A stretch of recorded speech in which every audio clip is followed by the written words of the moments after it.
Hola, bienvenido a Antonio Profe. Vamos a continuar con el vídeo número 4 de campo magnético. Concretamente vamos a ver en este vídeo el campo magnético creado por cargas y por corrientes. Hasta ahora no habíamos visto el campo magnético, la fórmula para poder calcular un campo magnético.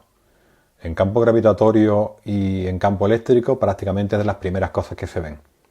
Sin embargo, en el campo magnético la cosa se complica.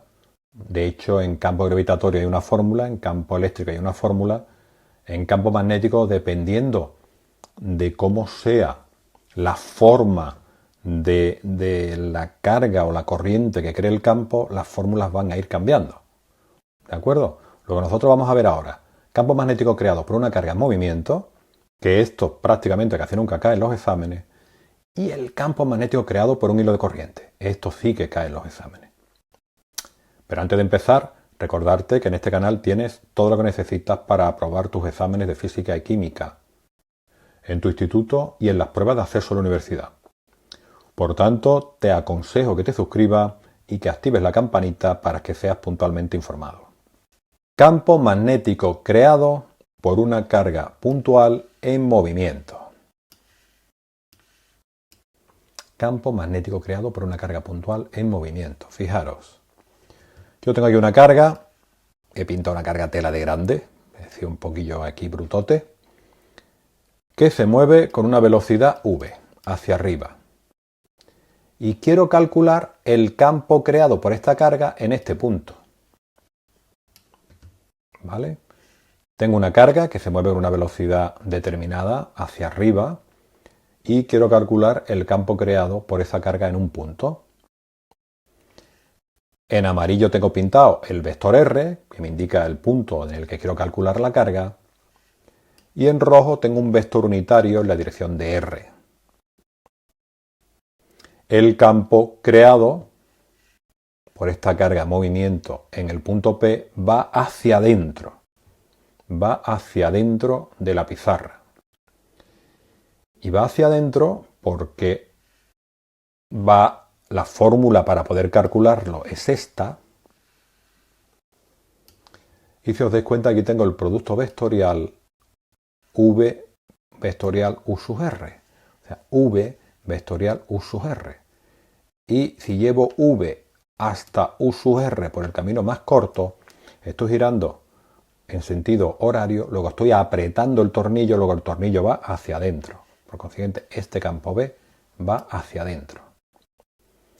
Y de esta ecuación, que insisto, yo no se lo suelo preguntar casi nunca a mis alumnos, ¿vale? Esta ecuación es la que me va a dar el campo creado por una carga en movimiento. De aquí, ¿qué hay nuevo? Pues una de las cosas que hay nuevo es esto, la permeabilidad magnética del campo. La permeabilidad magnética del campo, mu, se suele expresar en función de la permeabilidad del vacío mu sub 0. ¿Vale? Se pone de esta manera. De forma que mu es igual a mu sub r por mu sub 0, haciendo mu sub r la permeabilidad relativa del medio. De todas maneras, no os tenéis que preocupar mucho con esto porque te lo van a dar y casi siempre va a ser mu sub 0, vamos a suponer siempre que estamos en el vacío, ¿vale? Y mu sub 0 lo tenéis aquí, es 4pi por 10 elevado a menos 7 teslas por metro partido de amperio. Insisto, no os preocupéis mucho por esto porque te suelen dar la permeabilidad magnética que te suele suponer siempre en el vacío y es 4pi por 10 elevado a menos 7 teslas por metro partido de amperio. Y repito, que te pidan calcular el campo magnético creado por una carga en movimiento, yo no lo he preguntado nunca y en selectividad, al menos que yo haya visto, los últimos años tampoco he caído nunca. ¿De acuerdo? Luego ahí está, lo miráis, es importante que lo entendáis, pero lo que sí ha caído muchas veces en selectividad, y yo lo suelo preguntar en los exámenes a mis alumnos, es esto. Campo magnético creado por un hilo de corriente. ¿Vale? La ley de Biot-Savart. Campo magnético creado por un hilo de corriente. Ley de Biot-Savart. Esto sí suele caer en en los exámenes, ¿de acuerdo? No es más que tengo un hilo de corriente, como aquí tenemos el dibujo, y ver cuánto vale el campo magnético generado por ese hilo de corriente a una distancia determinada R o X, ¿vale? Igual que os dije antes, vamos no directamente a la ecuación, no vamos a poner la deducción por la misma razón que antes. La deducción no te la van a preguntar nunca porque las integrales no caen en física de segundo, y por consiguiente no tiene mucho sentido que perdamos el tiempo aquí viendo una deducción que no te van a preguntar, ¿de acuerdo? Bien, entonces vamos a suponer que tenemos un hilo de corriente por el que circula una intensidad de corriente I, y a una distancia determinada X quiero calcular el campo creado por esta carga, por este cable, ¿vale? Pues en ese punto, que está a una distancia X del cable, el campo va a valer mu partido de 2pi I, intensidad de corriente que circula por el conductor, y X, que es la distancia del conductor al punto, ¿vale? Aquí sí que te tienes que aprender la fórmula, pues ya digo, esto no lo vamos a aprender en la deducción, y además es que esta cae, luego tenéis que saberla, ¿de acuerdo?